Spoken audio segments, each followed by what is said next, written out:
paradoxes semblables à ceux que nous venons de lire. Par exemple, l'apôtre Paul qui pouvait inviter les chrétiens de Philippe à se réjouir avec lui dans le Seigneur, l'apôtre Paul qui pouvait dire « Réjouissez-vous toujours dans le Seigneur », disait en ce qui concerne ses frères israélites inconvertis, « J'ai dans le cœur un chagrin continuel ». Il était arrivé par la grâce de Dieu à allier ces deux formes de sentiments tout à fait opposés.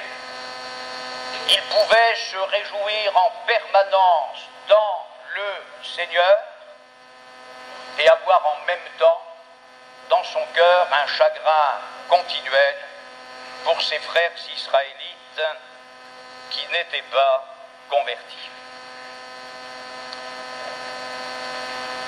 Cette journée du 31 mai sera pour certains une journée de joie, mais peut-être serait-il bon aussi, mes frères et sœurs, que nous prenions conscience, afin d'avoir les mêmes sentiments les uns envers les autres, que cette journée du 31 mai va être une journée très difficile pour d'autres. Nous ne pouvons pas ignorer la situation de celles inconverties ou chrétiennes qui n'ont jamais pu fonder un foyer et qui, malgré la grâce de Dieu, tout en restant fidèles au Seigneur, n'ont pas moins souffert toute leur vie de devoir être confrontés chaque jour à une solitude parfois difficile à assumer. Nous ne pouvons pas oublier celles qui se sont mariées et qui n'ont jamais pu avoir d'enfants. Alors que d'un côté, on assiste à un véritable génocide par la pratique légalisée de l'avortement, de l'autre côté, il y a des femmes qui souffrent et qui pleurent parce qu'elles n'ont pas pu, parce qu'elles ne peuvent pas avoir d'enfants. Comment pourrions-nous oublier les mamans qui ont perdu un enfant ou leur enfant unique? Comment pourrions-nous oublier celles dont les enfants ont mal tourné au plan spirituel et moral? Comment pourrions-nous oublier celles qui, bien qu'ayant des enfants, ne les voient jamais, ne reçoivent jamais un appel téléphonique, ne reçoivent jamais une lettre? Comment pourrions-nous oublier les mamies qui ont d'abord été des mères et qui ne voient pas leurs petits-enfants? Nous avons une sœur qui est très malheureuse de ne pas voir sa petite fille. Et ce qui l'a fait le plus souffrir, c'est que la maman de cette petite fille est une chrétienne. Alors à plusieurs reprises, elle m'a supplié, faites quelque chose, etc. J'ai essayé de faire quelque chose, mais je ne suis arrivé à rien. Il faut donc que nous prenions conscience qu'il y a aujourd'hui dans nos assemblées des mamies chrétiennes qui ne voient pas leurs petits-enfants qui sont les enfants de chrétiens. Ah, ça me paraît tellement contre nature Comment on peut en arriver là en prétendant croire en Dieu, aimer le Seigneur, etc. Nous avons recueilli, non pas à Rouen, parce que le problème est mondial, mais nous avons recueilli le témoignage d'une autre mamie qui a été aux portes de la mort, aux portes de la mort, et qui n'a eu aucune visite de 3 de ses petits-enfants chrétiens, entre guillemets. Alors comment des hommes, des femmes, des jeunes gens, des jeunes filles qui se disent chrétiens peuvent-ils laisser une grand-mère descendre dans la tombe sans même aller la voir pour lui apporter une dernière parole d'affection? Il y a des gens qui en sont là. Alors, il faut que nous sachions que cette journée est une journée au cours de laquelle certains vont se réjouir et au cours de laquelle d'autres vont pleurer. Et nous aurions tort, en tant que chrétiens, membres d'un même corps qui a une seule tête, Jésus-Christ, nous aurions tort d'oublier ces situations. Et puis, il y a les enfants, parce que ça existe aussi dans ce sens-là, qui ont une mère qui ne peut pas, qui ne veut pas les voir. Dernièrement, nous avons fait une inhumation. Non seulement il y avait la peine de l'inhumation, mais celle que nous conduisions en terre avait une mère inconvertie qui ne voulait pas la voir. Et cette fille est morte sans que sa mère, depuis des années, ait revu sa fille. Or, comme dans l'Écriture, il n'y a aucune parole superflue, l'Écriture trace ici une ligne de conduite que nous devons pouvoir suivre les uns et les autres avec la grâce de Dieu. Réjouissez-vous avec ceux qui se réjouissent, pleurez avec ceux qui pleurent, ayez les mêmes sentiments les uns envers les autres. Cela étant dit, j'aimerais que nous lisions un verset, que nous suivions la lecture d'un verset dans le livre des Actes des Apôtres au chapitre 16 du livre des Actes des Apôtres, le verset 1er. Se rendit ensuite à Derbe et à Lystre. Et voici, il y avait là un disciple nommé Timothée, fils d'une femme juive fidèle et d'un père grec. C'est une parole de l'Écriture qui mérite un peu de réflexion, parce qu'apparemment, il y a une anomalie.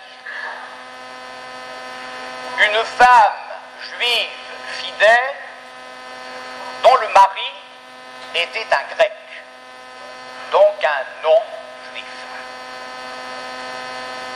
Or, nous savons que l'Ancien Testament était formel concernant les mésalliances du peuple d'Israël avec les nations païennes. Quelle avait été l'adolescence, la jeunesse de celle qui était devenue la mère de Timothée, puisqu'incontestablement, en son temps, elle avait épousé un grec, donc quelqu'un qui n'appartenait pas au peuple de Dieu. Il y avait les non-juifs que l'on appelait les prosélytes de la porte, parce qu'ils avaient adopté la religion d'Israël, parce qu'ils avaient abandonné leurs idoles et qu'ils croyaient dans le Dieu unique, le Dieu vivant et vrai. Et il ne semble pas que c'était le cas du père de Timothée, puisque Timothée n'était pas circoncis. On ne peut pas dire que le père de Timothée avait adopté la religion d'Israël, sinon Timothée aurait été circoncis avant que l'apôtre Paul ne soit obligé de le faire pour avoir la paix avec les Juifs. Il semble donc que cette femme, quand elle a entendu le message de l'Évangile, elle a pris conscience qu'elle était une pécheresse. Elle a pris conscience de sa trahison. Elle a pris conscience de sa faute. Et elle a accepté Jésus, le Messie d'Israël. Et à partir de ce moment-là, elle a été une femme juive fidèle, qui a dû supporter les inconvénients d'une vie de couple avec un inconverti, et ça, c'est loin d'être évident. Une femme juive fidèle. Dans le mot fidèle, il y a le mot foi. Elle avait donc, dans la foi, accepté Jésus-Christ comme son sauveur personnel. Akab, qui a été l'un des plus mauvais rois d'Israël, ils ont tous été mauvais. Relisez l'histoire des 20 rois d'Israël, aucun n'a été bon. Mais Akab s'est fait remarquer d'une manière toute particulière avec Jézabel, sa femme, dans l'idolâtrie, dans la désobéissance à la parole de Dieu, dans l'impiété. Il avait une fille, Athalie, qui a été épousée par un roi de Juda. Ce que nous remarquons, c'est que Akazia n'a pas été influencé par son père. Peut-être était-ce difficile pour cet homme qui s'était compromis en épousant une fille d'Akab.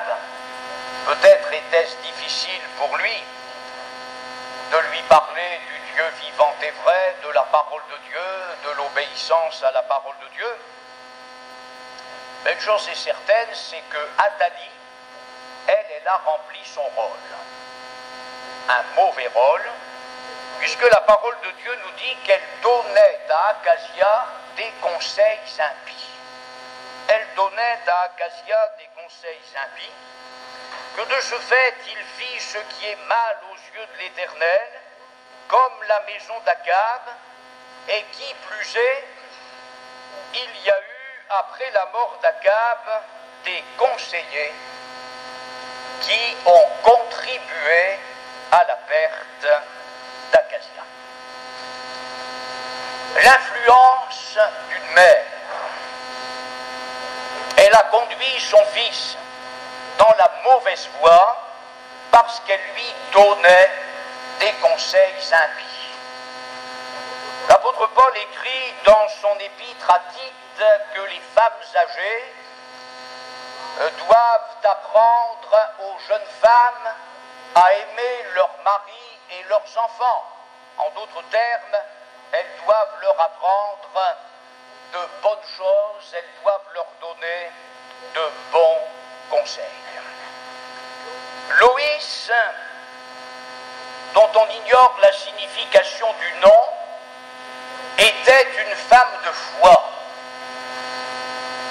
Que s'est-il passé avec sa fille Eunice? Une période de crise spirituelle avant qu'elle ne se ressaisisse en acceptant Jésus le Messie. Toujours en est-il que Nice signifie bonne victoire. Le diable aurait voulu perdre cette jeune fille qui avait été élevée par une mère fidèle, une mère croyante, mais la semence qui a été jetée dans le cœur de cette fille n'a pas été une semence perdue, puisque quand elle a entendu parler de Jésus-Christ, elle s'est convertie à Dieu, elle a accepté Jésus comme son sauveur et elle est devenue, par la grâce de Dieu, et elle est devenue une femme fidèle, une femme de foi. Remarquons, mes frères et sœurs, cette ligne que l'apôtre souligne. Il aurait pu en tracer d'autres, mais il dit la foi qui habita chez ton aïeul Loïs, la foi qui habita chez ta mère Eunice, la foi qui, j'en suis sûr, habite aussi en toi. La parole de Dieu va donc retenir sur 3 générations la foi. Le livre des Actes des Apôtres ne dira rien d'autre au sujet de la mère de Timothée qu'elle était une femme de foi, qu'elle était une femme fidèle. Nous parlons très souvent des 10 commandements mentionnés dans l'Ancien Testament, mais en fait, si vous faites le compte de tous les commandements qui se trouvent dans la Torah, les 5 premiers livres de la Bible, vous en trouvez 613. Il y avait les principaux, et à partir de ces 10 commandements, une quantité d'autres qui donnaient un total de 613 commandements. Commandement positif, tu feras. Commandement négatif, tu ne feras pas. Les rabbins, sont les rabbins qui le disent, que 613 est la somme de 365 et de 248, 365 jours de l'année, donc symbole du temps, et 248 représentant les éléments constitutifs du corps humain.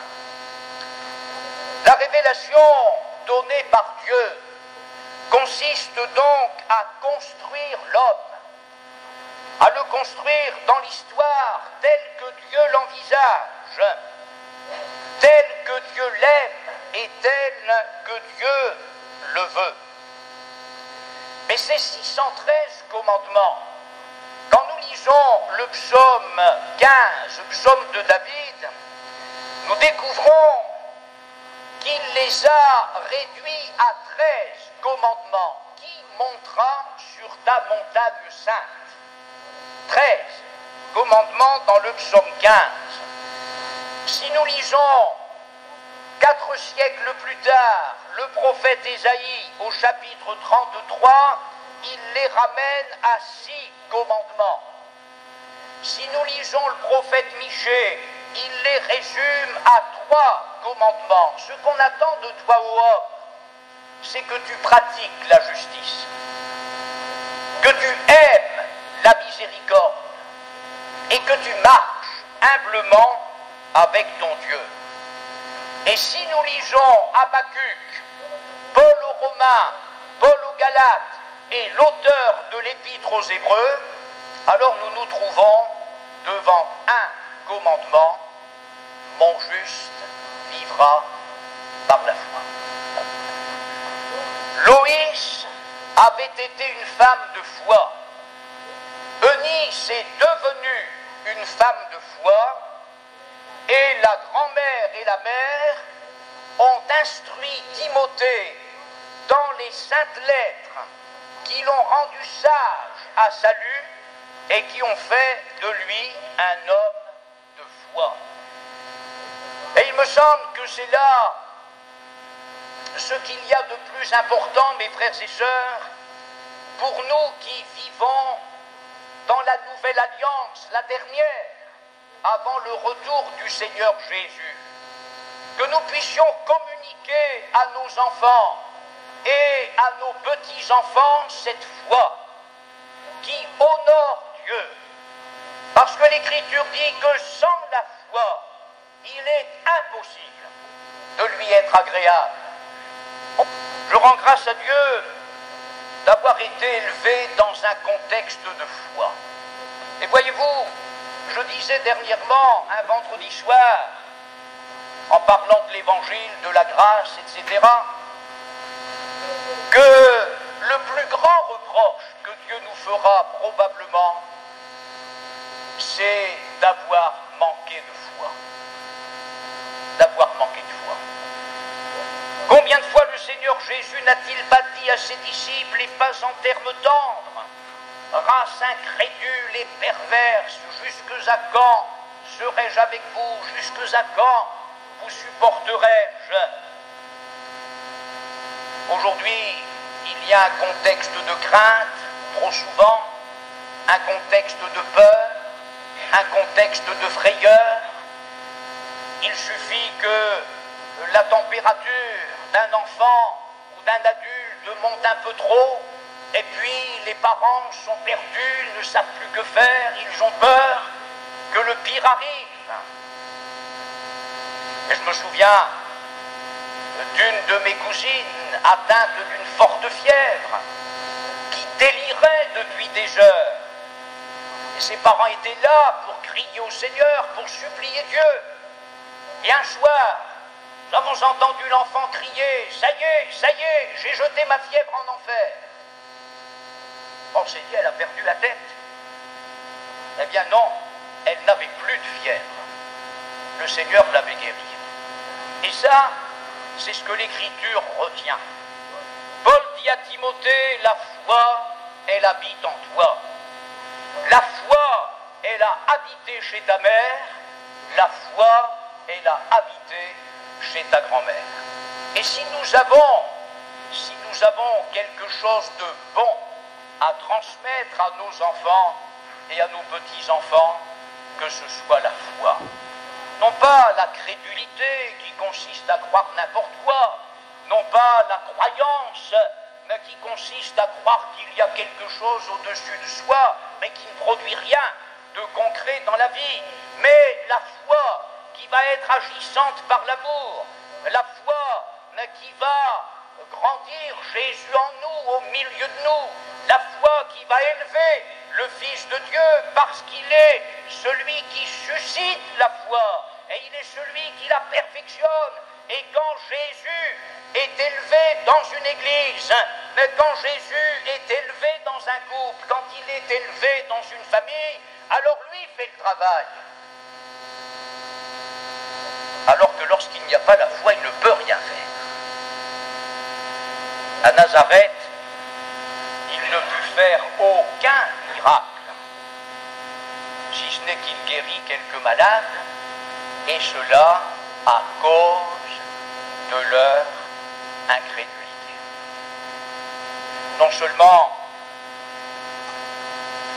cette grand-mère et cette mère ont légué à Timothée ce qu'il y a de plus précieux, la foi, mais un jour elles ont eu la joie de voir Dieu en faire un prédicateur de l'Évangile. Et je crois que la vraie fête, c'est ça. C'est ça, notre récompense. Que nos enfants se donnent à Jésus-Christ, qu'ils l'aiment et qu'ils le servent. Que Dieu nous bénisse. Et qu'il fasse de nous des femmes et des hommes semblables à Loïs et à Eunice, qui laisseront à l'Église de Jésus-Christ et à ceux qui vivront dans les années qui viennent ce trésor magnifique de la foi.